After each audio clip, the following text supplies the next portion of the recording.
ఇప్పుడు ఆల్మోస్ట్ రోబోటిక్స్లో 50% తక్కువ blood loss ఉంటుంది, రికవరీకి తక్కువ టైం పడుతుంది, సో అని బెనిఫిట్స్ ఉన్నాయి. బట్ మీ 20 years ఎక్స్పీరియన్స్లో దీని గురించి మీరు విన్న అపోహలు ఏంటి? మీరు ప్రతి పేషెంట్ని రోబోటిక్స్ బెస్ట్ అని చేయడానికి ఎలా కౌన్సిల్ చేస్తారు? అంటే చూడండి, రోబోటిక్ సర్జరీలో ఏంటంటే తక్కువ కోత ఉంటుంది, మినిమలీ ఇన్వేసివ్ సర్జరీ అంటాం. అంటే కీ హోల్ సర్జరీ, లాప్రోస్కోపీలో ఎలా కీ హోల్ ఉంటుందో రోబోటిక్ కూడా అలాగే కీ హోల్ సర్జరీ. సో దీని ద్వారా ఏంటి, 3D vision 10 times magnification.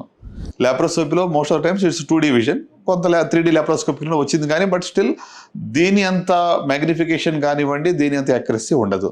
So robotic సర్జరీలో మరి ఇక 3D విజన్తో పాటు 4 ఇన్స్ట్రుమెంట్స్, ఒకటి కెమెరా, తర్వాత 3 ఇన్స్ట్రుమెంట్స్ సర్జన్ కంట్రోల్లో పెట్టుకుని ఒక మాస్టర్ స్లేవ్ అనేటువంటి ఒక మెకానిజం ద్వారా, అంటే ఇప్పుడు వీడియో గేమ్స్ ఆడుతున్నప్పుడు ఎట్లయితే మనము మూవ్ చేస్తుంటే మౌస్ని లోపల మూవ్ అవుతూ ఉంటుందో అట్లనే ఇక ఇన్స్ట్రుమెంట్స్ సర్జన్ కంట్రోల్లో ఉంటుంది. సో రోబో తనంతట తానే ఆపరేషన్ చేయదు ఇక్కడ, ఇట్స్ రోబోటిక్ అసిస్టెడ్ సర్జరీ.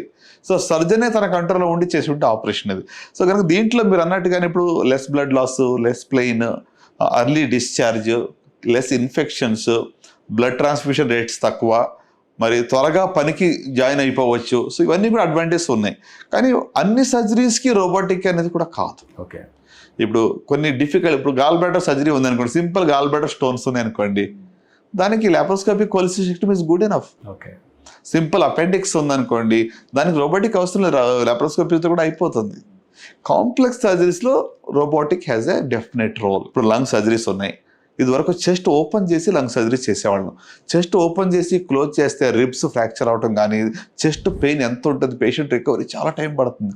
అలాంటిది చిన్న 3 కీ హోల్స్ ద్వారా ఇప్పుడు లంగ్లో ఉన్న సర్జరీస్ మనం చేయగలుగుతున్నాం అంటే ఎంత బెనిఫిట్ ద పేషెంట్. సిమిలర్గా ఈసోఫేగస్ క్యాన్సర్, దానికి ఛాతీ ఓపెన్ చేయాలా, కడుపు ఓపెన్ చేయాలా, నెక్ ఓపెన్ చేయాలా, 3 చోట్ల ఆపరేషన్ చేయాలి. దాన్ని మరి ఇక మినిమల్ ఇన్వేసివ్ తక్కువ కోతతో ఆపరేషన్ చేసినట్లయితే recovery will be very very fast.